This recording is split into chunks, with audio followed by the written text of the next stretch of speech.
Madalas ka rin bang makakita ng sapot ng gagamba? Kung gayon, kaya mo rin bang tukuyin kung anong klase ng gagamba ang may gawa nito?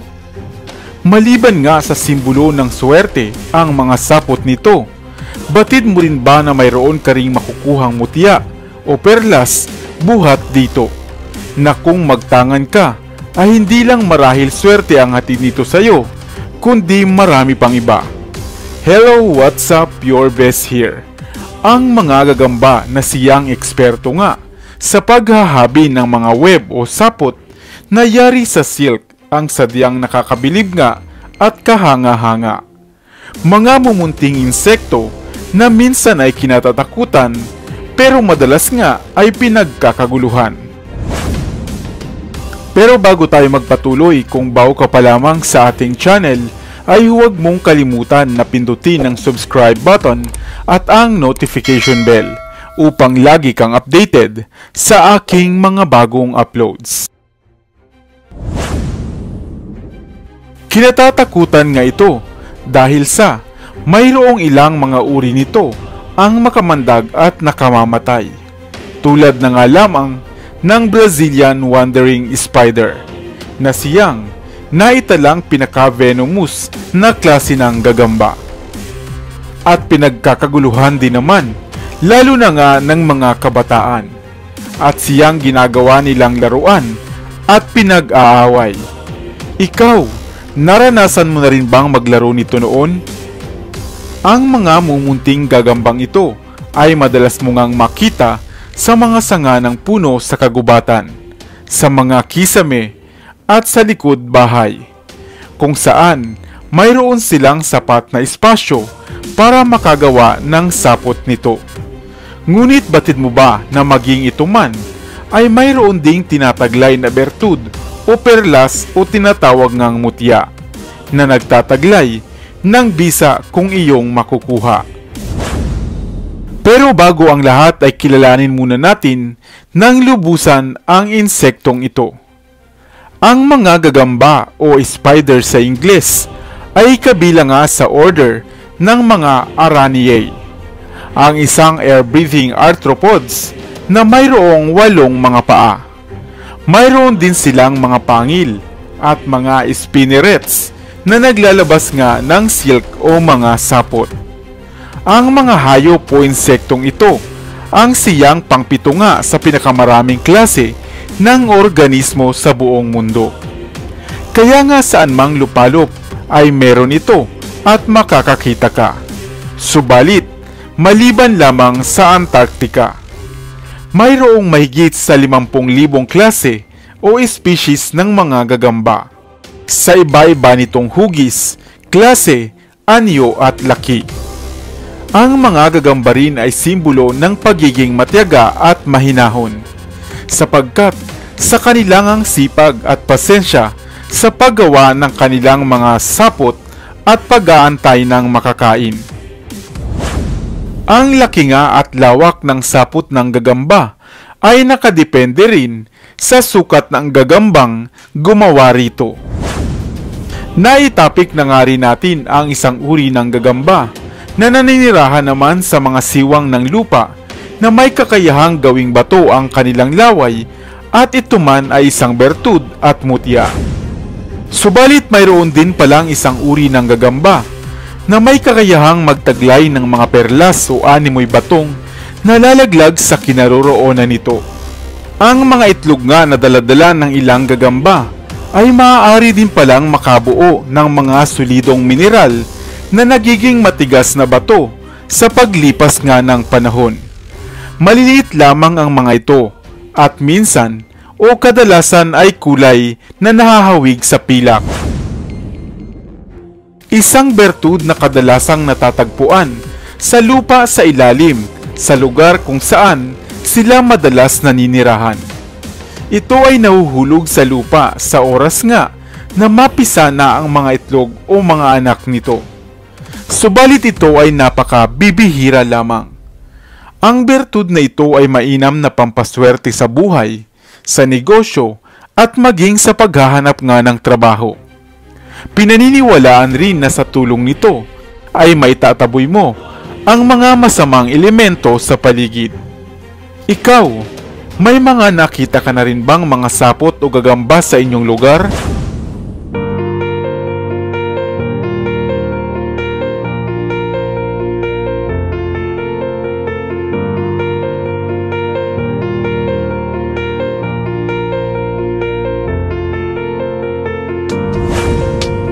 Mayroon nga bang tinataglay na mutya, ang hayop na kilala natin sa katawagang daga? Halika at alamin upang ikaw ay mamangha sa mga tinataglay pala nitong kakaibang bisa. Hello, what's up? Your best here. Ang video natin ngayon ay medyo sensitibo, kaya naman kung hindi ka handa sa ganitong uri ng mga usapin ay mag next video ka na lamang. Dahil sa videong ito ay pag-uusapan nga natin ang tinataglay na bertud at mutya ng hayop na madalas na nating kinatatakutan. Subalit meron pa rin naman pala silang kakaibang pakinabang. Ang hayop na daga. Bakit nga ba kinatatakutan at iniilagan ang hayop na daga? Ang daga ay isang maliit at may mahabang buntot na hayop, kadalasang kulay itim at kumakain ng mga palay at madalas pangay tambay sa basurahan. Sila ay nabibilang sa order ng mga Rodentia o rodents na nagtataglay ng matatalas na ngipin na siyang ginagamit nila sa panginginain. Ang mga daga rin ay sinasabing maraming klase at uri, gaya ng mga tinatawag na bubuwit, dagang kosta, dagang bukid at marami pang iba na mahigit nga sa 2,552 klase ang uri nito. Ang dami, di ba? Iniilagan at kinadidirihan ang daga dahil kadalasan nga itong nagdadala ng mga sakit na tulad ng leptospira at marami pang iba. At isa rin ang makasaysayang epidemya noong Middle Age na daga rin ang may dala. Alam nyo ba na ang mga sinaunang daga pala ay nagmula rito sa atin sa Asia? Dahil na rin siguro sa perpektong klima na angkop sa kanila. Bukod sa marumi, may dalang mga mikrobyo. Ang daga rin ay nangangagat, kaya mag-ingat ka rito. Lalo na nga sa ihi nito na nahalo sa baha. Subalit, batid mo rin ba na ang munting hayop pa lang ito na iyong kinatatakutan ay nagtataglay ng mutya? Mutya na kung makuha mo ay siguradong magdadala sa iyo ng limpak-limpak na salapi dahil ito ay nagtataglay ng pambihirang swerte. Lalong-lalo na nga sa mga sugalan. Siguradong mas lamang ang iyong pagkapanalo. Ngunit papaano at saan nga ba ito nakukuha? Ayon sa mga nagtatangan nito, ito ay makukuha raw sa grupo ng mga daga na nanginginain. Isa sa mga dagang ito ang nagdadala at nagtatanga ng bato o mutya na nagliliwanag at kumikislap pa nga. At iniingatan ito ng isa sa pinakamatanda sa kanila o masasabing pinuno nila. Kunin raw ito at agad-agad ibalot sa itim na sisidlan o itim na tela. Subalit, kahit pa nga yata suyurin mo ang kabukiran at patayin ang ilaw upang makita mo ang kumikislap na batong ito, kung hindi naman ito laan para sa iyo ay wala ka ring masusumpungan. Kaya naman, marami-rami na ring mga nahihilig sa sugal ang nagkaka-interes dito. Ngunit, kung hindi ka naman pala ring makakuha nito, mainam na maglagay ka na lamang ng mga barya o sentimo sa mga lugar na alam mong dinaraanan ng mga daga, dahil ito ay isa ring mainam na pampaswerte basta parati mo lamang dalhin kung mayroon kang sugal na pupuntahan. Dahil maging ang mga mumunting dagang ito ay hindi lamang puro perwisyo ang daladala, bagkus may magandang swerte din naman pala. Nais mo na rin ba ng mutyang ito ng daga? Tandaan na lahat ng nilikha ng Diyos ay may dahilan. hindi lamang para maminsala sa ating mga sakahan, kundi upang bumalanse rin sa kapaligiran.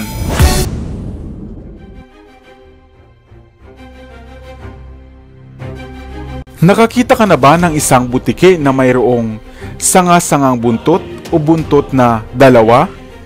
Marahil kung ikaw ay naninirahan nga sa probinsya, ay oo, nakakita ka na.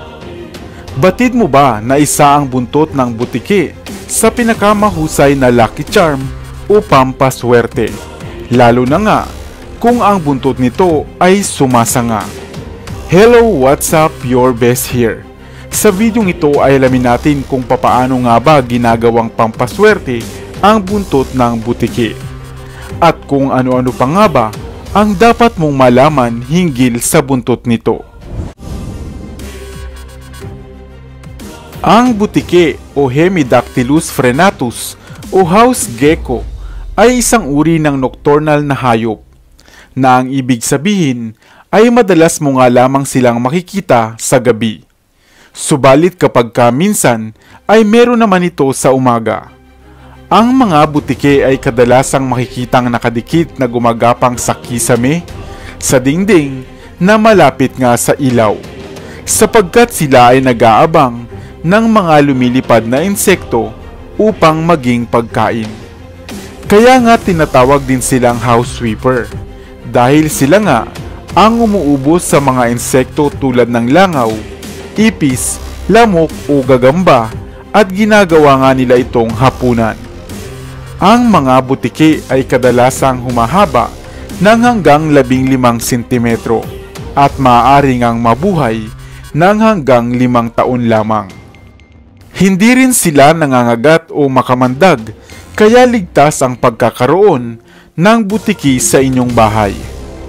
Humuhuni rin ang mga butiki na senyalis nga ng kanilang excitement sa panghuhuli ng insekto.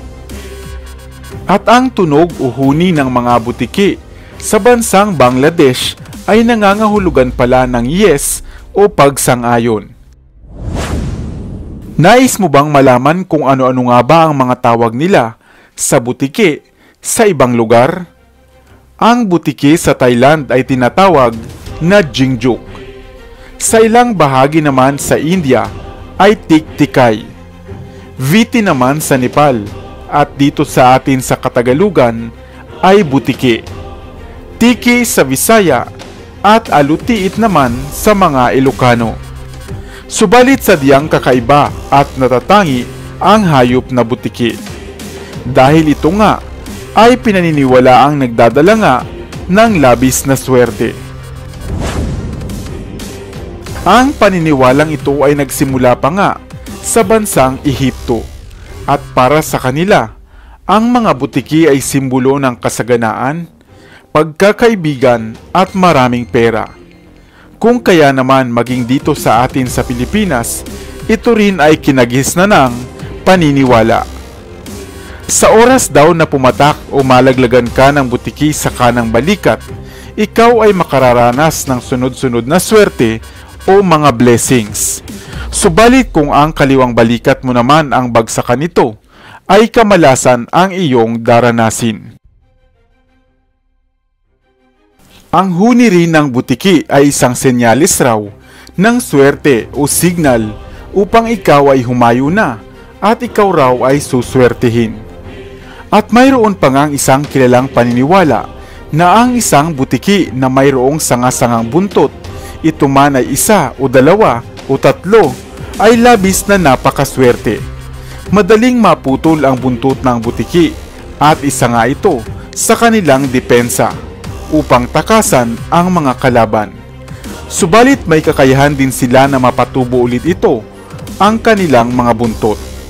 At minsan kahit na nga masugatan lamang ito, ay agad itong susuloy at tutubo, at kung minsan pa nga ay sanga-sanga ito. At kung mayroon ka raw makita na gaya nito, ay mainam na kunin mo ito, hulihin ng maingat ang butiki at kunin ang buntot nito. Pagkatapos mong makuha ang buntot nito, ay muli mo itong pakawalan. Ilagay ang buntot sa ilalim ng araw hanggang sa ito ay matuyo o kaya naman ay ilagay sa asin. Matapos ay ilagay mo ito sa isang bote ng alkohol o langis, buhat sa niyog na may isa o dalawang mata lamang, sapagkat ito ay isa ring pampaswerte. Maaari mo itong magamit na pampaswerte sa iyong negosyo. Ilagay lamang sa lagayan ng pera o kaha at ikaw ay dadagsain na ng mga customers. Kung ikaw naman ay mahilig sa sugal, itong gawing pampaswerte bago ka magtungo sa sugalan. Sa oras na marinig mo nga raw ang huni ng butiki, ito ay senyales o go signal na upang tumaya ka na nga sa loto o anumang sugal dahil ikaw ay magiging maswerte. Wala mang scientificong patunay ang paniniwalang ito, ngunit marami ang magpapatunay at nakaranas na nga ng swerte nitong taglay. Subalit isang paalala lamang buhat sa inyong lingkod na maging maingat sa paghuli ng butiking ito dahil ito ay maaaring nagtataglay ng mga bakterya gaya ng salmonella. Ugaliing maghugas ng kamay pagkatapos silang hawakan upang makaiwas sa mga karamdaman. At ang swerte nitong dala ay samahan pa nga natin ng sipag, tiyaga at dasal at tiyak na lubos-lubos ang darating na pagpapala.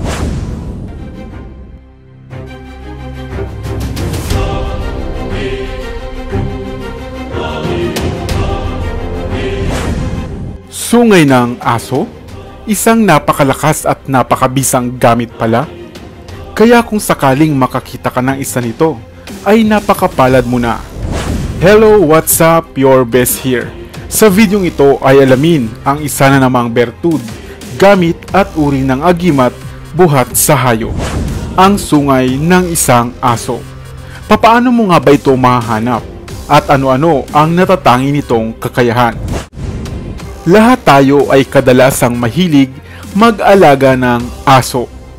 Subalit minsan ba ay may napansin ka na isang tumutubong sungay buhat sa alaga mong aso? Maaaring mapapaisip ka, papaano nga ba naman magkakaroon ng sungay ang isang aso? Subalit hindi ka nagkakamali ng pandinig. Tama, aso na mayroong sungay. At iyan ang pag-uusapan natin ngayon. Maraming mga mahihiwagang mga bagay na maaaring matagpuan sa ating mundo. Mga bagay o hayop na nagtataglay ng kapangyarihan na labis na nakamamangha. Tulad na nga lamang ng sungay ng asong jackal, na sinasabing isa na ngang pinakabihira subalit malakas na gamit. Ang jackal o ang asong jackal ay isang uri ng aso na kadalasang umaalulong sa pagsapit ng kabilugan ng buwan. Ang mga asong jackal ay karaniwang wala namang sungay. Subalit, ang ilang mga matatandang lahi na nito ay tinutubuan na nga ng animoy isang munting sungay sa bahaging noo nito, gaya ng nasa larawan. Nakadalasang mapapansin mo lamang habang sila ay nakayuko. Sa tulong ng sungay nilang ito, ay kaya nilang maakit ang kanilang mga magiging pagkain at makakita ng mga kakaibang nilalang o elemento sa paligid na hindi natin nakikita. Animo nga ay isa itong third eye sa anyo ng isang sungay. Ito ang dahilan kaya maraming albularyo, antingero at mga manggagaway ang nagnanais nga magkaroon nito kahit sa ibang bahagi pa ng mundo. Ginagamit nila ito upang magtaglay ng kakaibang kapangyarihan sa pag-ibig, pantawag sa mga yumao na o mga pumanaw na, pandepensa at upang maging sandatang pamarusa. Kung sakaling magkameron ka nito, ikaw ay poprotektahan nito sa mga banta ng mga masamang nilalang o mga tao sa iyong paligid. Ang sungay ng asong jackal ay maraming gamit at bisa na kayang mag-alis ng mga problema na maaari mong harapin sa iyong buhay. Animo nga ay isa nga itong pampaswerte. Kung makahanap ka at makakuha nito, ay magtataglay ka o magtatamo ng mga sumusunod na bisa nito.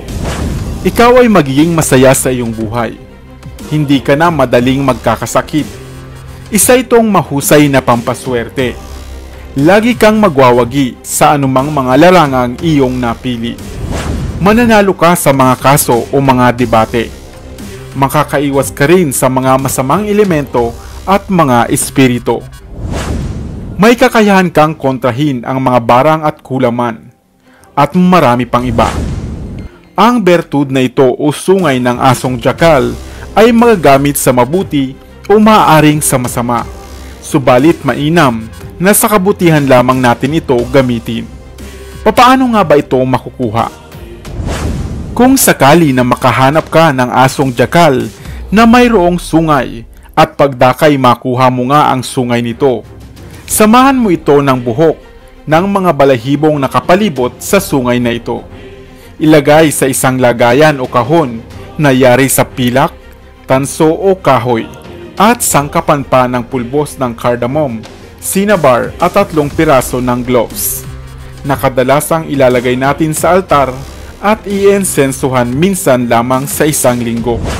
At magugulat ka, humahaba ang mga buhok nito, tanda na ito ay buhay at may bisa. Sa bansang India nga, ay may mga mangilan-ngilang nagbibenta ng mga peke nito. Kaya bago tayo bumili online, ay magpakasiguro muna tayo. Mas mainam kung ikaw mismo ang makakakuha nito. Nais mo rin ba na agimat at bertud na ito ng sungay ng asong jakal? O baka isa sa mga alaga mong aso ay meron na pala nitong taglay? Kaya mo bang gawin ito sa kanya para lamang makuha ang taglay nitong agimat? Tandaan, masarap ang magtaglay ng mga natatanging kapangyarihan at kakayahan. Subalit, ang bawat kakayahan ay nangangailangan din ng matinding responsibilidad at huwag natin itong gamitin sa ikasasama ng iba.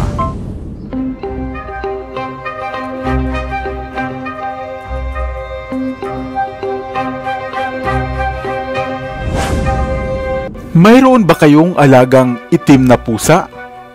Batid mo ba na sa tulong ng hayop na ito ay maaari kang maging maswerte at magiging malapit sa iyo ang maraming oportunidad at mga pagkakataon?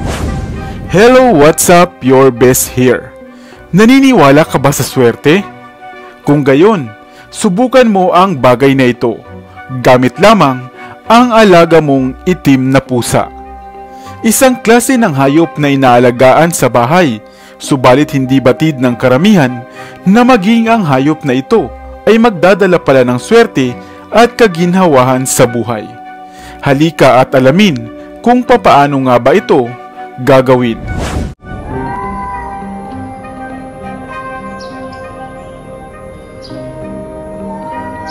Ang mga pusa o Felis catus bilang scientific name ay isang inaalagaang hayop buhat sa Felidae family. Isa ang pusa sa pinakapaboritong hayop na inaalagaan sa bahay.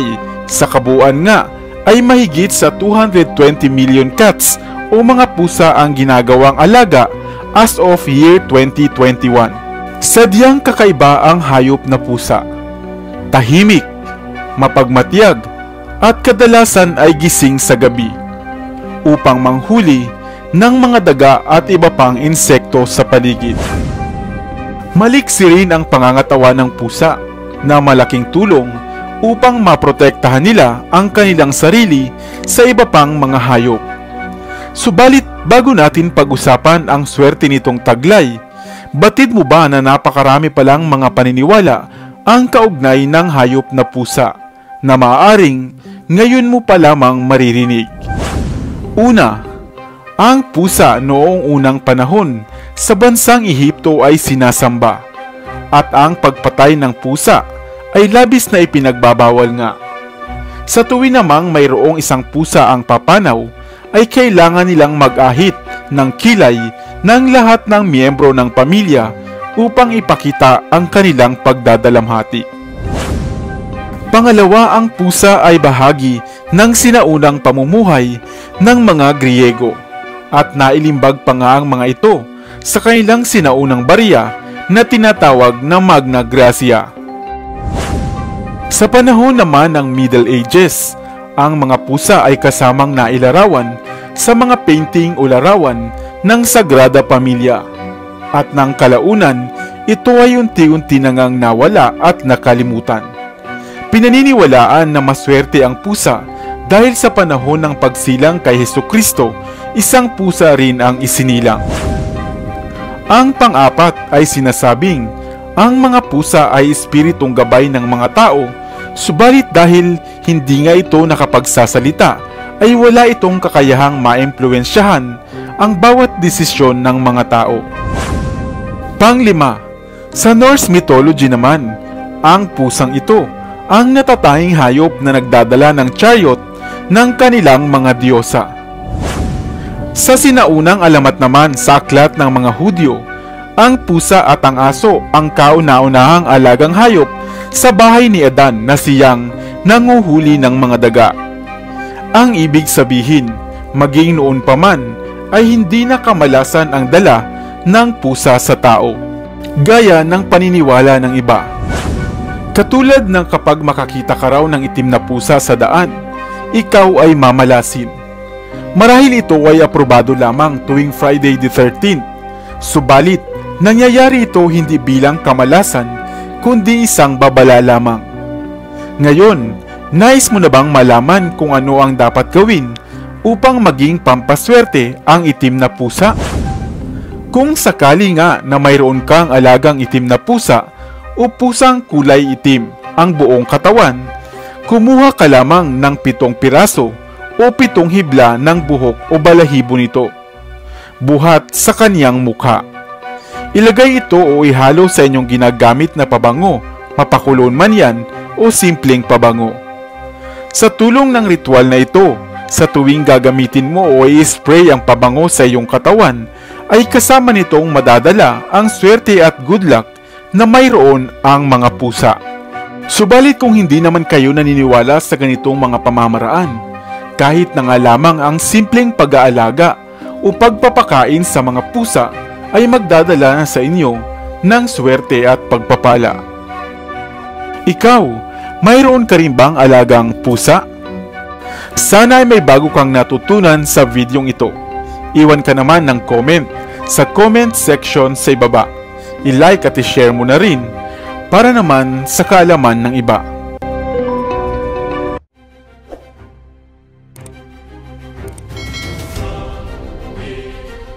Para sa mga kakaibang kwento ng inspirasyon, kaalaman, hiwaga at misteryo, ako pa rin ang inyong lingkod, ang inyong best para sa Best TV.